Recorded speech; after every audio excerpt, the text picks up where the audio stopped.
जब हम हाथ या घुटने हिलाते हैं, पप पप जॉइंट से साउंड आती है।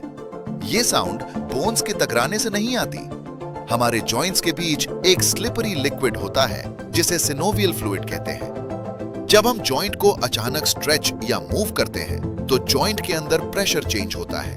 इस प्रेशर चेंज से सिनोवियल फ्लूइड के अंदर छोटे गैस बबल्स अचानक बन जाते हैं। इसी सडन बबल फॉर्मेशन की वजह से वो पॉप पॉप साउंड सुनाई देती है। इसका मतलब वीक बोन्स या आर्थराइटिस जरूरी नहीं होता। ज्यादा केसेस में ये बिल्कुल हार्मलेस होता है। तुम्हारे जॉइंट्स कब ज्यादा पॉप पॉप करते हैं? Follow Edu60y for real science.